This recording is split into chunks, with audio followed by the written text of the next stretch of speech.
Can you guess what we're doing today? If you guess relocating the battery to the back of the car, then you'd be pretty much spot on.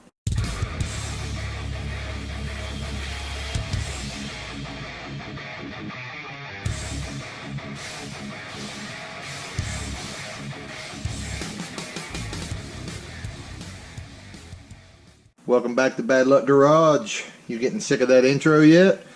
Because I've been thinking about making a new one. So what we've got here is all the stuff that I have been gradually ordering actually over the last couple months to do the battery relocation in the Chaos Theory Camaro back there.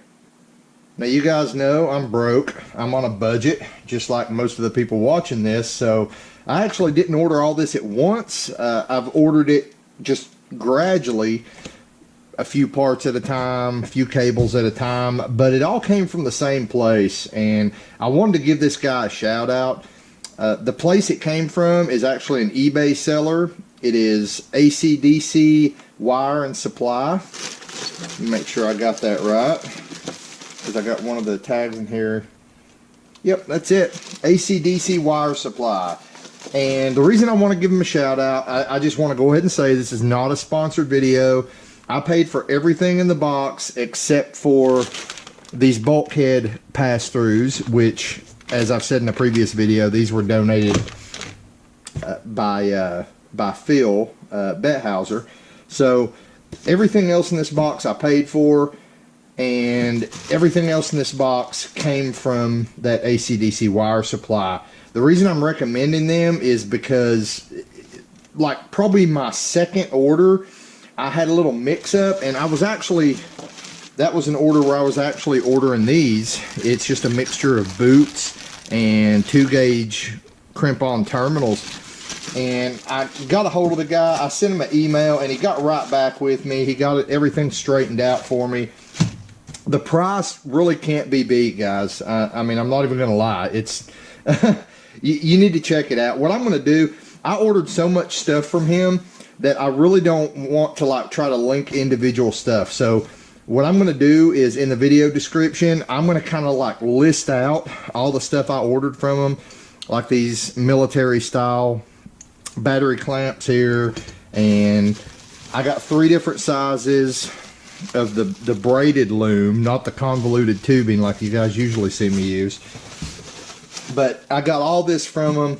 So I'm just going to make a list of everything, and I'm just going to put a link to his eBay store so you guys can go check it out. Because like I said, he's got great prices on everything.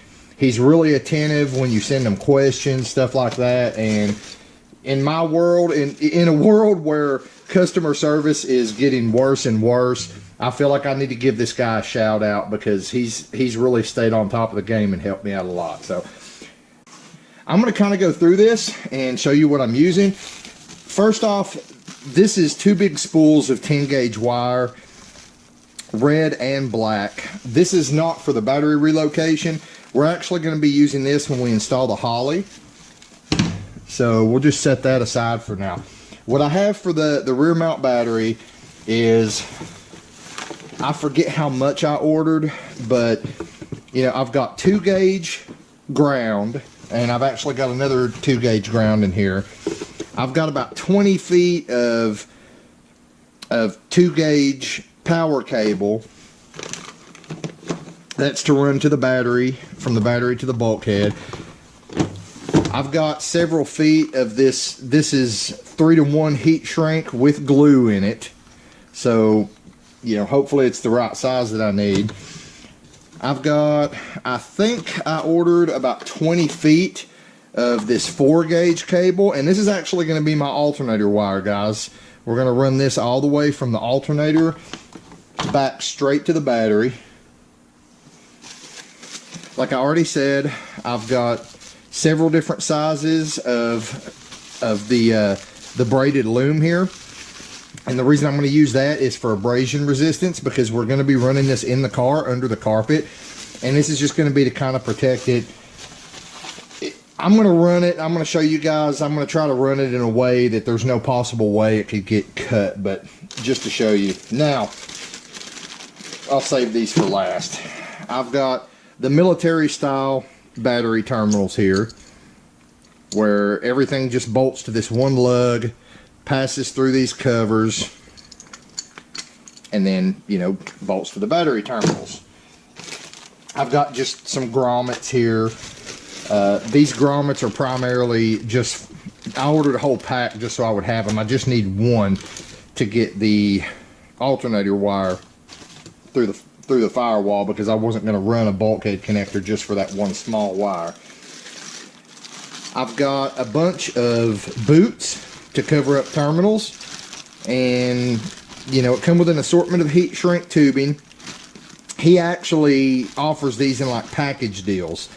You know, it comes with a terminal, a boot, and heat shrink in whatever color you want. Like, I could have got black boots, but I don't see the point in putting boots on grounds. So I got that, and then I've ordered several of the same deal for my alternator wire here, the 4-gauge. And that's pretty much all, guys. That's all I got. Now, I want to cover these. So originally what happened was I was trying to kind of take the cheap way out so I could go ahead and get this done. So what I did is I ordered these pass-throughs. Now, if you guys don't know, the way these work is you drill a hole in your firewall, and I may still use one of these at the back of the car for the cutoff switch, but you drill a hole through your firewall, this goes in, and that sandwiches this into the firewall, right? Then your wire goes through here, and as you tighten this up, there's a rubber seal in here, and hopefully I'm catching this on camera. As you tighten this up, the rubber seal inside gets smaller and smaller, and it actually seals off around the cable, so it makes it airtight, so you don't have any moisture or smoke, you know, from your engine or anything like that coming through the firewall. Now, like I said, I'd originally ordered these. I got two big ones, one for the ground, one for the hot, and then I got a smaller one for the what was I gonna say, for the alternator wire. I don't know why I'm having such a hard time tonight, guys. Now, I may still use the smaller one for the alt wire. I haven't decided yet if I want to use that or just use one of these simple grommets for the alternator wire. But I bought these to save money, and I was actually talking to Phil, my buddy Phil, on the phone, and he was trying to convince me to order these, which are quite a bit more expensive. I will put a link to these. These are made by Fastronics. I'll put a link to them in the video description, but these are what you should use when you're doing a rear mount. These are bulkhead connectors, so they basically attach to the firewall just like these, but instead of passing a wire through, you bolt, you know, one end inside the car like this, and you can see these studs are really long. So you bolt this inside the car, your wire comes up from your battery in the back, bolts to this side, and then you've got this lug on the outside to bolt grounds to. And it's the same thing for the red one, which I've already put on the car. You guys actually saw that red one in the last video where I was reworking the wire harness for the car, but it's already mounted in there. I'll show you in a minute, and I'm actually going to show you how to install it with this one, which I'm going to put right next to the red one. But the good thing about these, like I said, the lugs are really long on both sides. So if you need a ground on the inside of the car, you can add grounds to the interior side. If you need to add grounds to the outside in the engine bay, you can add grounds to the engine bay side. So what I'm focused on here, guys, number one is, you know, the track that I generally run at English Mountain. It's a non-sanctioned track. You know, there's no tech or anything like that, but there's always that chance that I may go to a track that does require me to tech in. I want to keep this as close to NHRA legal as possible. Now, in order to do that, when you mount the battery in the back of the car, there are some rules and regulations. The biggest one is the battery has to be in a sealed box if it is not behind a steel firewall, which obviously this car's a hatchback, so there's no steel firewall back there. Now, here's where it gets kind of fuzzy, guys. The whole box thing and the vented box that you're required to run, The reason that's there is because most batteries, they put off fumes. So they don't want those fumes in the passenger compartment with you. So you have to run a sealed box, and I've actually got a sealed aluminum box that I was originally going to do this with, but I changed my mind. And you've got to vent the vent tube out of the car, so any toxic fumes coming off the battery get vented out of the passenger compartment. Here's the fuzzy part. This is not in the NHRA rulebook. I've had this debate with a lot of people. A lot of people will tell you that they allow you to run a sealed battery, like an Optima battery, which is what I plan to run. Well, there's nothing about that in the rulebook, guys. It doesn't make any specifications. So the deal with that is, if you go to the track, if you get teched in by somebody who actually understands why you're required to have that battery box, and they see a sealed battery like an Optima or an Odyssey battery or something like that, they're going to tech you in. They're going to be like, yeah, that's fine, you don't need a battery box. But if you get in there and you get one of these tech guys that's either anal retentive and everything has to be just strictly exactly the way it's stated in the rule book, or you just get a guy that's a complete moron, which does happen, and he doesn't understand that you've got a sealed battery, so the vented box isn't necessary, then what I'm about to do is probably going to prevent me from running. So here's what we're using, guys. This is a battery tray from Summit Racing. Obviously, it bolts in with these holes here, and then you've got the bracket that goes across the top of the battery, and then you've got possible point of contention number 2, which is the way it bolts the battery down. Now, it also says in the NHRA rulebook you are not allowed to use J-bolts. So I'm about to show you what Summit Racing or whoever made this battery tray here has done to try to get around that rule. It states in the NHRA rulebook that you cannot use J-bolts. First off, the bolts you use to hold the battery down have to be at least 3/8 of an inch, and you have to have at least 2 of them, okay? It also states you cannot use J-bolts. Now, what a J-bolt is, you guys have all seen it on Grandpa's truck. It's just a bolt exactly like it sounds. It's in the shape of a J. Now, it says in the rule book, if you use J-bolts, one end must be welded shut. Let me explain why.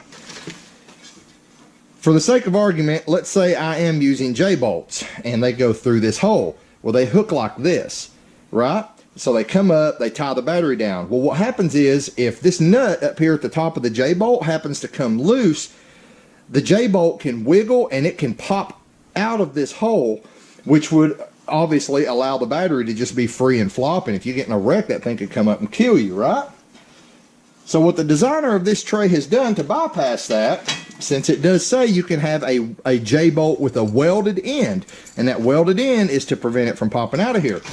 This is what Summit Racing has done. This is more like a half J-bolt. It's more like an L-bolt. But you can see it has a welded end on here, and you actually have to put it through the hole long ways first, like this, and then run it up. So as you can see, even if this thing wiggles loose, there's no way that's coming out of there.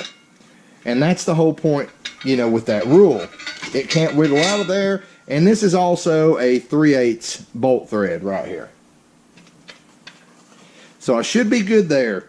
Like I said, the only rule that might be fuzzy, and it's going to just depend on if you get a dickhead for a track or a tech guy or not, is the whole sealed battery thing, since I'm not running a closed box.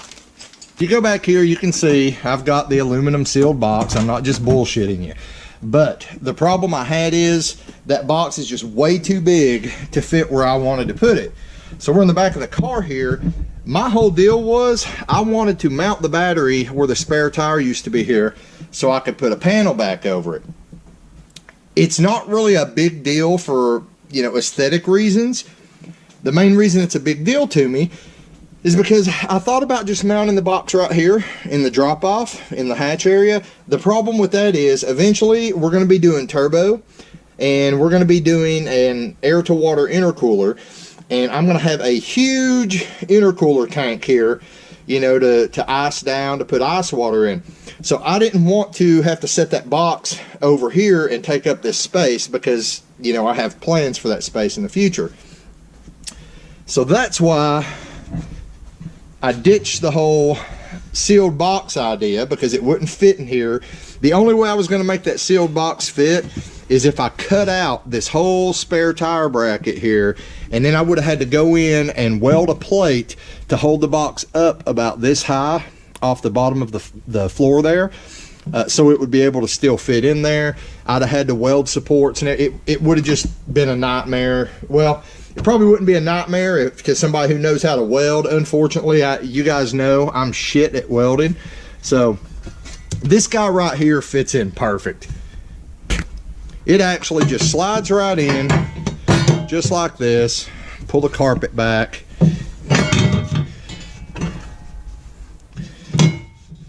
And we can bolt it right up against the frame wall here. It's actually got a mount on the bottom that's going to help support weight. And NHRA guideline says we need to use a minimum of 2 3/8 bolts to secure this.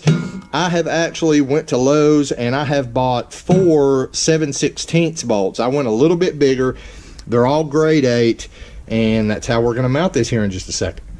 Now the last thing I want to show you guys, and we're going to go ahead and start taking you through the installation, is my kill switch. Real quick, my original plan was to mount the kill switch behind the license plate in this area here, and I just thought, well, when I'm drag racing, I can just leave the license plate down, and you know, when I'm not, I can leave it up. Nobody will even know it's there. The problem with that is the bracketry for this guy here, my hold down, my latch for the hatch, all this bracketry would have been in the way because that kill switch is actually fairly large and fairly thick at the back. So I would have had to, again, cut a lot of this out and weld stuff together so that the hatch could still latch, and it would have just been a nightmare. So the easier route to go was to just mount it in the tail light here. And once I pulled this tail light apart, you could see there was just a ton of space behind here. So this part bolts onto this part, and there is plenty of room between the end of these terminals and the back of the taillight here. But what's more important is there's even more room between the back of the taillight and the actual car. And this whole part right here is just plastic. So even if my terminals were touching here, it wouldn't amount to anything. Also, there's still enough room back here. You can see the socket where the license plate illumination is. So this was just a perfect spot, guys. I mean, it worked out really well. Of course, there are going to be 2 wires running into it. Well, actually 3. I'm probably going to hang the fuel pump off the switch side too, the fuel pump wire. But those wires are just going to come out through here, or I may drill another hole in the side down here. But they're going to come out through here.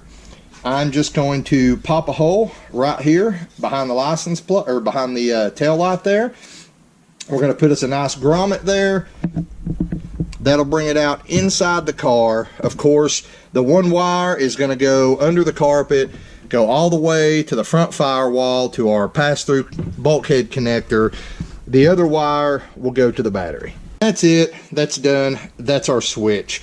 So I also want to cover one little misconception that a lot of people have about this rule. A lot of people think to be NHRA legal, you have to have a push-pull type disconnect switch. This is not true. In the rule book, it states that if you should use a push-pull type disconnect switch, that push has to be the off position, pull has to be the on position. It does not say you have to use it. This is perfectly legal for NHRA use right here. You just have to make sure the on and the off positions are marked on here so that, if you get in an accident or something, and it has to be in clear sight. So if you get in an accident or something and, the track officials are coming up there, the track crew's coming up, they can see it and immediately know how to shut all the electricity off in the car. All right, so we're already ahead of the game, guys. I've already showed you how to mount the disconnect switch, or how I personally mounted the disconnect switch. We're going to move on. What I'm going to do now, we're going to mount all the stationary parts first. So I'm going to go ahead, I'm going to mount the battery tray. Then I'm going to mount, I've already got one pass-through, the positive pass-through mounted up on my firewall. I'm going to mount the negative pass-through. And then we're going to run all the wires from the front of the car to the back. We have a ground wire, which there are actually going to be two wires, two ground wires. We're going to have one ground wire coming off the battery, and I'm probably going to hook it up here to this bolt. That's going to be our body ground. And then we're going to have the long ground wire is going to go all the way to the front of the car to the bulkhead pass-through, as I've already mentioned. Then we're going to have our 2-gauge hot wire. We're going to have our 4-gauge alternator wire. And while I've got the carpet pulled back and everything, we're going to go ahead and run our 2 10-gauge wires for the Holly setup that we're going to be doing later on. Now here's the hardware we're using to mount the battery tray. Again, I went for overkill on this, guys. The rule book says 3/8 bolt. I went up to a 7/16. This is grade 8. You can see that. So this will go through the front of the tray. Then we'll have a washer that'll go through there. Then on the back side, underneath the car, we're going to be using one of these thick fender bolts here. This is a 12mm fender bolt. That'll go on. And then I didn't want to risk backing off, and I really don't like lock washers. I like these lock nuts. So I got a lock nut. This is not a nylock. It's not a plastic lock nut. It actually has the little stamped areas in it that bite into the threads. Okay, so once this guy's on there, it's not coming off unless I tell it to, and even then it might not. So we're going to go back here now and mark our holes. So you're upside down. I made sure I grabbed one of these fake Superstar markers, not a real Sharpie, because you guys know how I like to struggle on purpose. So we're just going to set this guy right here. Like I said, it kind of self-levels because there's an edge over here, or not an edge, but there's like a body plug over there. So there's an edge on this side, a body plug on that side that appears to be making this thing sit somewhat level. I'm hoping that it's somewhat level. So I'm gonna go ahead and mark my holes. We're gonna try to catch this top guy. Catch this top guy, because we like hitting top guys. And then down here, we're going to catch the second from the bottom guy. And the same over here. Try to catch the second from the bottom guy there too. Alright.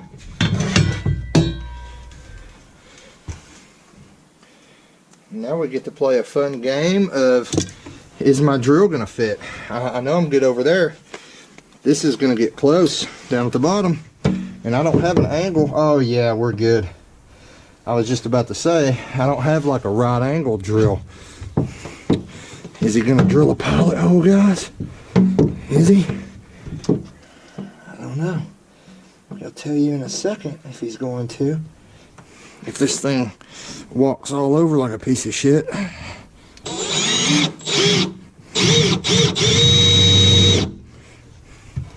Oh no. Well, we're a little off center. That's okay. It's okay, we don't care.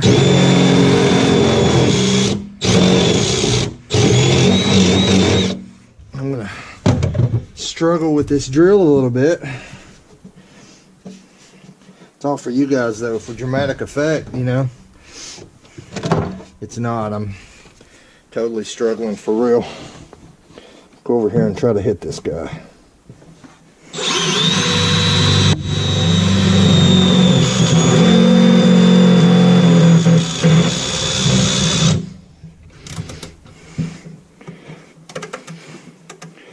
Grab it.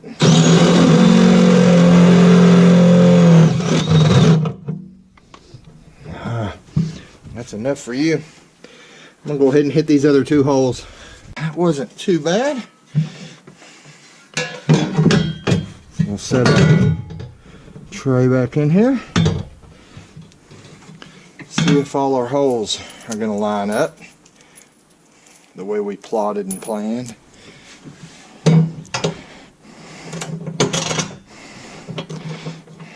That one's good. Real trick is going to be tightening these up. Probably going to have to get the wifey or somebody out here to hold on to the front side while I tighten the back side, but just test fit for now. I'm pretty sure they're all good. This one's good.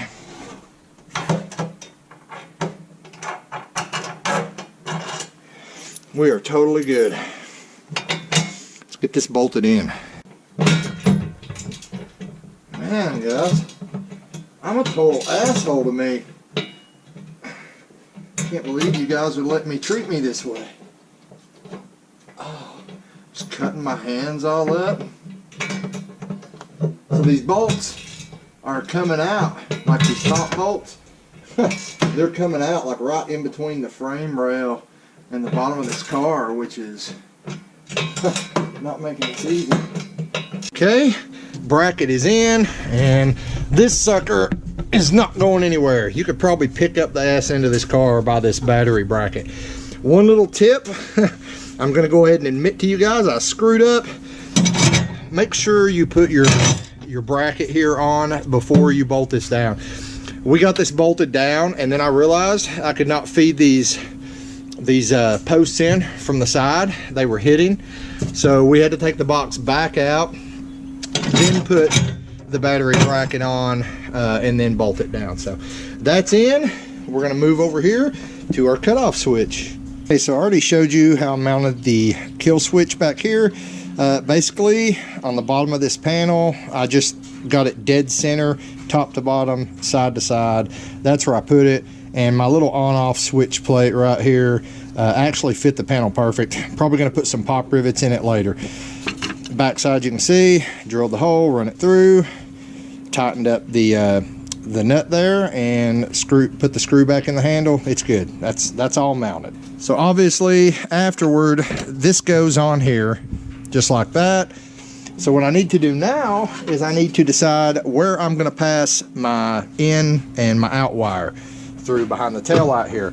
Luckily, there is a ton of room behind the tail light, and after looking at it, I decided I wanted it to be in a flat reset but still recessed surface. So I've decided to drill my hole right over here, right next to this tail light mounting bolt, and then I've got a huge grommet that's going to go in there. So yeah, I believe that's where we're going to put it. The best part about that is that it's actually, yeah, it should bring me out real close to where my panel goes in here. So all the wires, you know, it's just going to make everything nice and easy, guys. Both my wires are going to come out right here. So I'm going to go ahead and drill that out.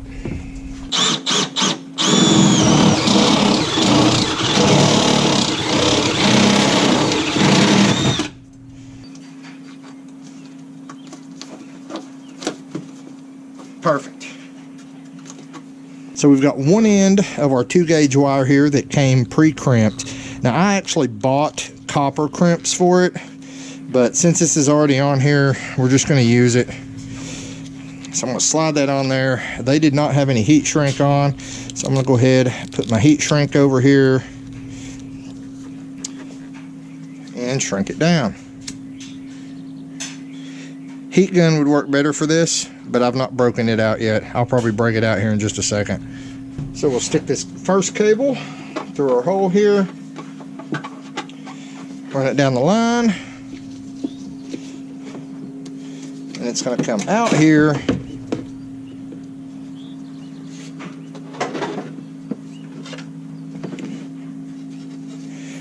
and bolt to one of the lugs on our switch, just like that. Then we'll have actually, you know what, guys? I'm going to drill a hole down here so the cable can just come straight across.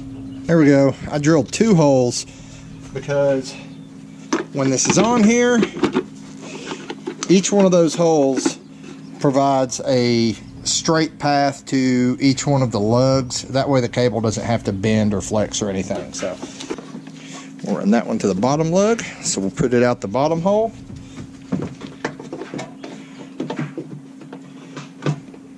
If the cable's a little too long, that's fine.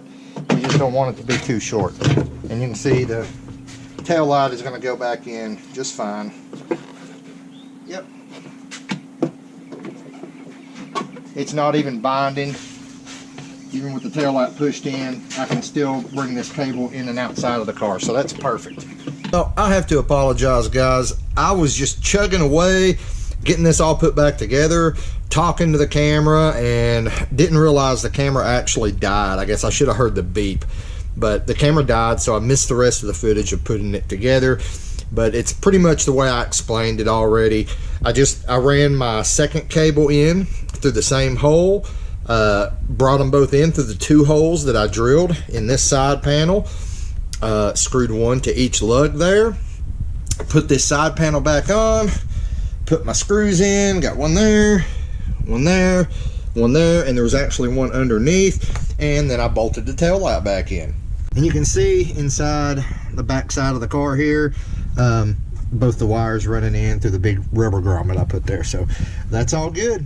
So the next thing I want to do is move up here to mounting our pass-throughs. Now, as you can see, I've already mounted the first pass-through, the positive right here. So what I'm going to do, I'm going to take a step bit and I'm going to drill another hole right next to it to put our negative pass-through, our ground pass-through. And then I'm going to come over here and I'm probably going to cut a little bit of this insulation away down here.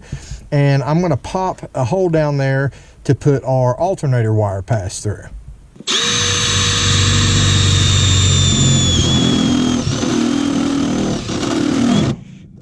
So now you can see we've got both of our bulkhead pass-throughs mounted. Next, I'm going to drill a hole over there, and I have decided to go ahead and use this guy to bring the alternator wire through. I like the fact that it'll tighten up and seal around the wire. The other grommet that I had thought about using, it's just not going to do that. So guys, in there now, and with that, all of our fixed points are mounted and we can start running the wire. So what I'm going to do, I have a 2 gauge hot, a 2 gauge negative, and a 4 gauge alt wire that all have to be ran to the front of the vehicle. So what I'm going to do is I'm going to go through here, probably have to pull some interior apart, and I want to run it under the carpet. So I'm going to go ahead and get it ran, and then I will come back and show you guys my routing, how I decided to go about doing it.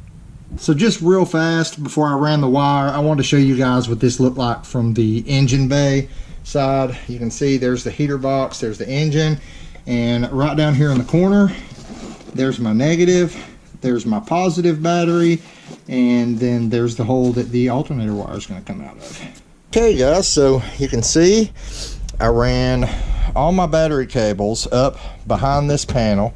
I pulled this whole panel loose. There's a screw back behind here. There's one screw right here that holds this piece on, so then you just pop this piece off.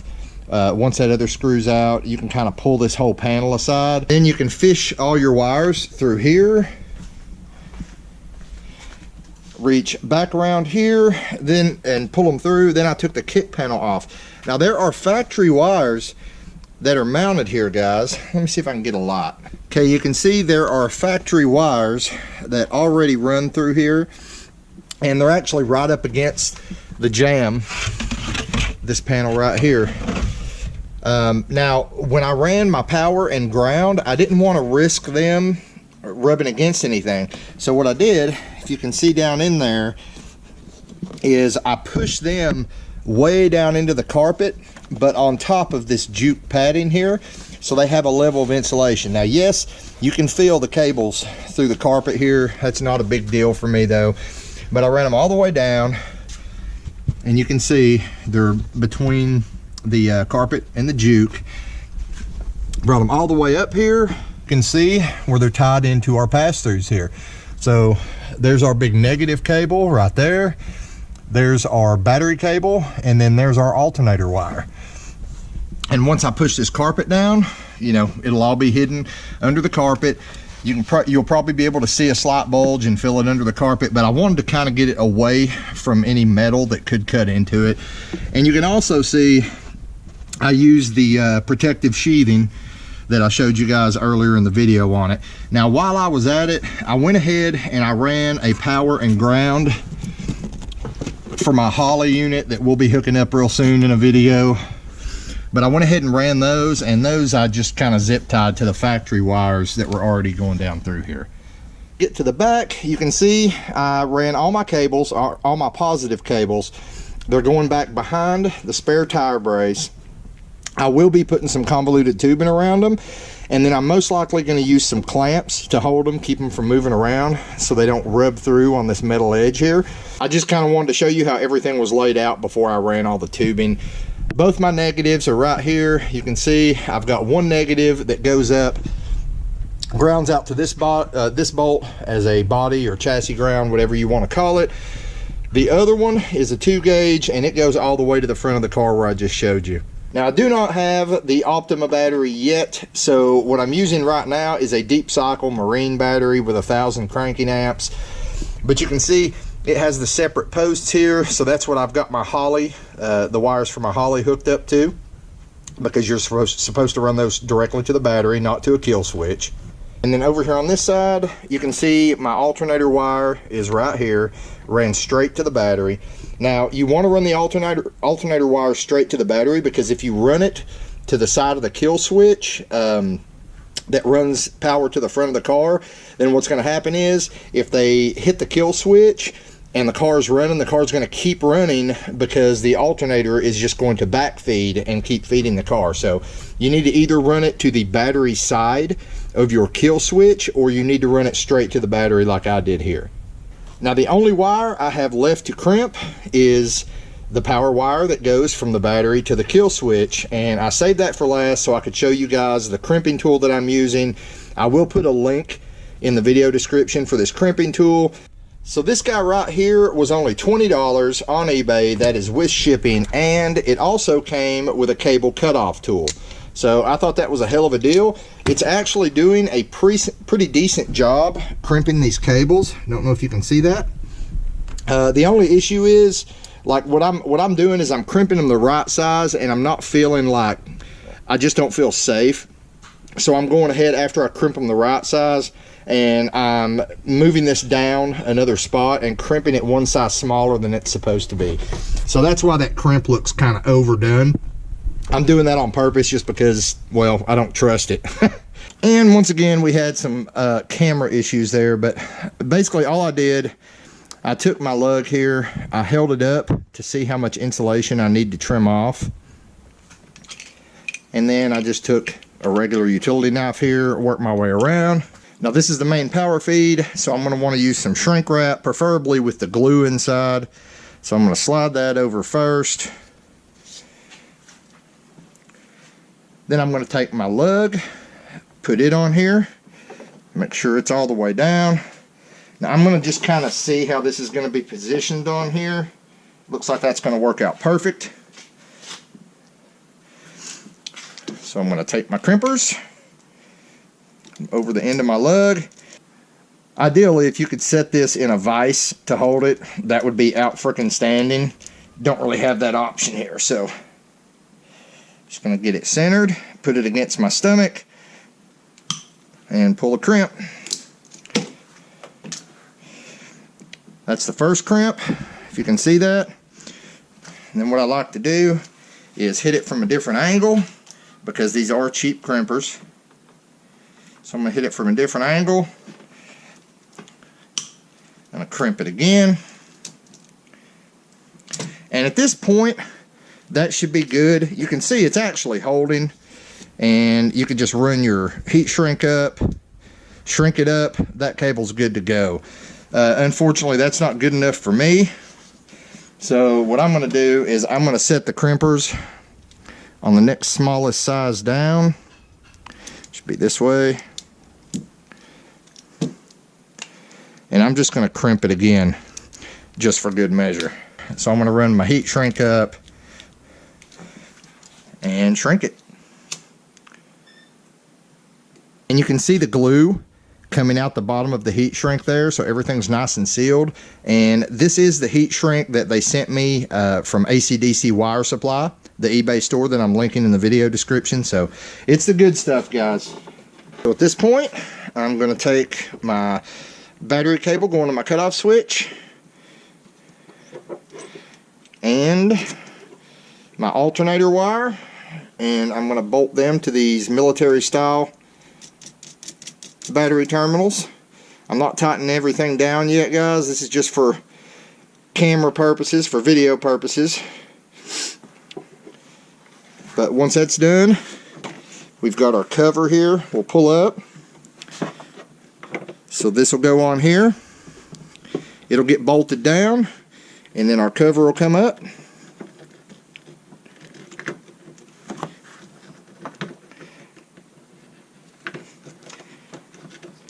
It'll cover the whole assembly, just like that. And over here on the ground side, same thing. Bring our cover over.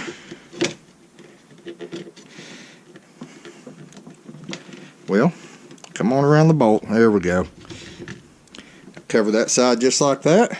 So everything's ran. Before I start putting the interior back together and covering all the wiring, we want to test this out. So I go down here, turn my switch on. I go under the dash and touch our lugs. There we go, guys. We've got 12 volts to the front of the car. There you have it, guys. All the interior is put back in, except for this panel, because we're still having to deal with the Holly computer that we're putting in there. Carpet's back up. You can't even see the bulkhead fittings. Everything is put back together here. And there it is, guys, all tucked into the spare tire compartment. It's solid. It's not moving. I got everything loomed up that I'm going to loom up. The only thing that I still need to do is I'm going to put some cable ties, or not cable ties, but like some kind of clamps, you know, like wire clamps or something, to hold this, just to keep it from doing that, from moving around. We don't want it to be moving around with vibration.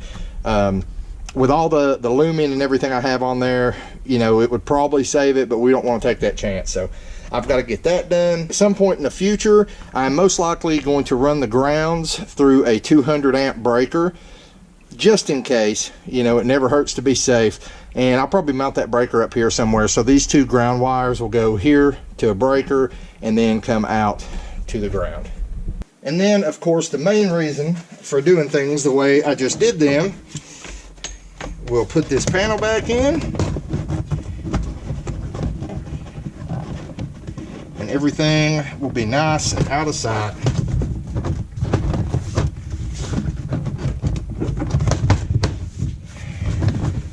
Just like so.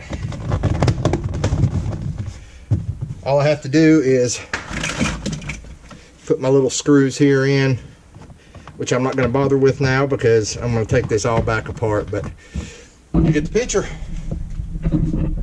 Out of sight, out of mind. Rear mount battery is done. I can't finish up here in the engine bay yet because I've still got a lot to do, guys, but just to explain what's going to happen here, our ground lug down there, we're going to run a ground from that straight over to the engine block to ground out the engine block. The back of the cylinder head will still use a factory chassis ground here that you can see is still attached up there. That'll go in the factory location. The alternator wire that we ran will of course go to the back of the alternator. You can see I've got the sheathing on it and everything. I have not trimmed it yet because I'm not sure what alternator bracket I'm going to use yet. I may use a low mount, I may use a high mount, I may use a passenger side high mount. I haven't really figured that out yet. That's something that I'm going to discuss with LSX Innovations, see what they would recommend for my plans. Essentially, these two terminals here are your new battery under the hood, guys. Just think of it that way. So we're going to run a battery cable from our positive lug to our starter, and then you've got a choice at that point. All the power terminals that used to connect to your starter lug that go to the fuse block and all that, you can either connect them back to your starter lug, or you can just choose to connect them all straight to the bulkhead fitting. I'm going to put them all straight to the bulkhead fitting so that if I have to take the starter on and off, I don't have to constantly deal with that mess of wires. And that's it, guys. That's all there is to it. We're done with our battery relocation. I know this has probably been a pretty long video, but hopefully it helps you guys out. This same procedure pretty much you can use on any car you're relocating the battery to. This is how I chose to do it. You may choose to do it a different way. As I mentioned in the beginning of the video, with the current battery that I have in there, this is not going to be NHRA legal. The only way to make this setup with no battery box NHRA legal is to run an Optima or an Odyssey or some kind of AGM sealed battery. Luckily for me, English Mountain isn't much on tech, and that's the track I usually run at, so I'm probably going to just leave this battery in there for as long as I can. Somewhere down the road, I will be switching over to an Optima though. But everything else pretty much suits the guidelines. If you go back to the beginning of the video, I kind of explained all that. And I'm throwing that part in there because I know probably half the people watching this video skipped straight to the install part. And right now you're typing out comments in the comment section that I already covered in the beginning of the video. It's inevitable. It happens every damn video. I'm used to it at this point. But that's why I'm letting you know. If you missed all the explanation of the parts I used, why I used them, what's legal and what's not, that was back at the beginning, guys. So I want to give a huge shout out once again to Phil for sending me those lugs. I want to give another shout out to AC/DC Wire Supply. Check them out. Links for everything I used in this video are in the video description. Thanks for watching once again. Hit that thumbs up. Subscribe if you haven't already. Get out in the garage. Get something done. And I'll see you next time here on Bad Luck Garage.